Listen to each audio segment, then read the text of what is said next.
இந்த காலகட்டத்துல பாத்தீங்கன்னா கேரள சூப்பர் ஸ்டார் நம்ம மம்முட்டியை எடுத்துக்கலாம். அவர் காதல்னு ஒரு படம் இப்ப பண்ணார், ஓரினை சேர்க்கை. இந்த மாதிரி கதைகளை கேட்கறதுக்கே நம்ம தமிழ் சினிமால கதாநாயகர்கள் யாரும் இல்லை. என்ன சொல்ற, நான் போய் ஒரு ஆம்பளை லவ் பண்றேன்னா அவனோட தொடர்பு வச்சுக்கிறேன், ஐயோ போய் வெளியே. ஆனா அவர் பண்ணாரு, அந்த கதைகளை நடிச்சு சக்சஸ் பண்ணாரு. அந்த மாதிரி நம்ம தமிழ் சினிமால இருக்காங்களான்னு எனக்கு தெரியல இப்ப காலகட்டத்துல சொல்றேன். ஏன்னா அந்த மாதிரி கதைகளை தேர்ந்தெடுத்தா மக்கள் விரும்பி பார்ப்பாங்கிறதுக்கு அது ஒரு உதாரணம். இப்ப கூட ஒரு படம், அப்படி ஒரு வில்லன், அவரு மம்முட்டி ரெஸ்ட் எடுக்கிற காலகட்டத்துல போயிட்டு பெண்களை கெடுத்து கொலை பண்றக்கூடிய ஒரு கொடூரமான வில்லன் பத்திரம். இப்ப நம்ம என்ன சொல்றோம்னா, அவருடைய வயசுக்கு நம்ம ஆளுங்க என்ன பண்ணுவாங்கன்னா, அப்படியே ஒரு நாட்டாம மாதிரி ஒரு நல்ல அப்பா அட்வைஸான, அவர் நடந்து போனா எல்லாரும் கையெடுத்து கும்பிடுறது, இந்த மாதிரி கதாபாத்திரங்கள் தான் தேர்ந்தெடுத்து நடிப்பாங்க.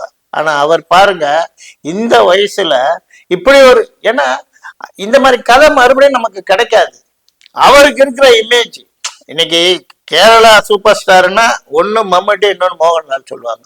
அந்த மம்முட்டி தன்னுடைய இமேஜை பத்தியே கவலைப்படாம இப்படி ஒரு படம் பண்ணியிருக்காரு. இன்னைக்கு கேரளால அதுதான் இப்போ டாபிக் ஆகுது. ஏன்னா மம்முட்டி இப்ப எப்படி ஒரு படம் நடிச்சிருக்காரு, அவர் எதை பத்தியும் கவலைப்படல. சினிமால வாழ்ந்துட்டு என்னைய பத்தி, நான் போனாலும் என்னை பத்தி பேசணும், என்னுடைய கதாபாத்திரங்கள் மக்கள் கிட்ட பேசணும், அவங்க அதை பத்தி சொல்லிக்கிட்டே இருக்கணும்னு நினைச்சு நடிச்சிருக்காரு. அந்த மாதிரி நம்மளுடைய தமிழ் சினிமாலையும் சில கதாநாயகர்கள், அதாவது அவங்களுக்குன்னு இருக்க ஃபாலோயர்ஸ் ஃபேன்ஸை வச்சு அவங்கள திருப்திப்படுத்துறதுக்காக கதைகளை தேர்ந்தெடுத்து பண்ணா தமிழ் சினிமா இன்னும் சிறப்பா இருக்கும். ஏன்னா இன்னும் பாத்தீங்கன்னா ஃபைட்டு, 100 பேரை அடிக்கிறது, பெரிய செட்டு போடுறது, என்னென்னமோ சொல்றாங்க.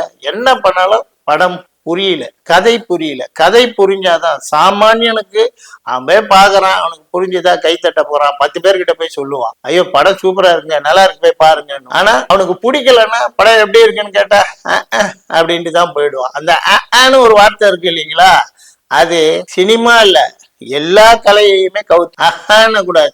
ஓஹோ சூப்பர் அப்படின்னு சொல்ல வைங்க, நல்ல படங்கள் எடுங்க, மக்களை திருப்திப்படுத்துங்க. தொடர்ந்து உங்களுக்கு ஆதரவு தமிழ் சினிமா ரசிகர்கள் கொடுத்துக்கிட்டு தான் இருக்காங்க. நீங்க தான் தடம் மாறி படங்களை எடுக்கிறன்ற பேர்ல பல கோடிகளை செலவழிச்சா, அதாவது ஃபேன் இண்டியான்னு சொல்றீங்க, நீங்க முதல்ல தமிழ் ரசிகர்களை திருப்திப்படுத்துங்க, அதுக்கப்புறம் இந்தியா முழுவதும் இருக்கிற ரசிகர்களை திருப்திப்படுத்தலாம். இதுல நான் பேசினதுல சொன்னதுல ஏதாவது அதிக பிரசங்கமா பேசியிருந்தேன்னா தப்பா எடுத்துக்காதீங்க, மன்னிச்சிடுங்க. இந்த நிகழ்ச்சியை தொடர்ந்து பாருங்க. நான் இல்லைனாலும் வேற யார் வந்தாலும் இந்த நிகழ்ச்சியை பாருங்க. இந்த சேனலுக்கு சப்போர்ட் பண்ணுங்க, லைக் பண்ணுங்க, ஷேர் பண்ணுங்க, மறக்காம சப்ஸ்கிரைப் பண்ணிடுங்க.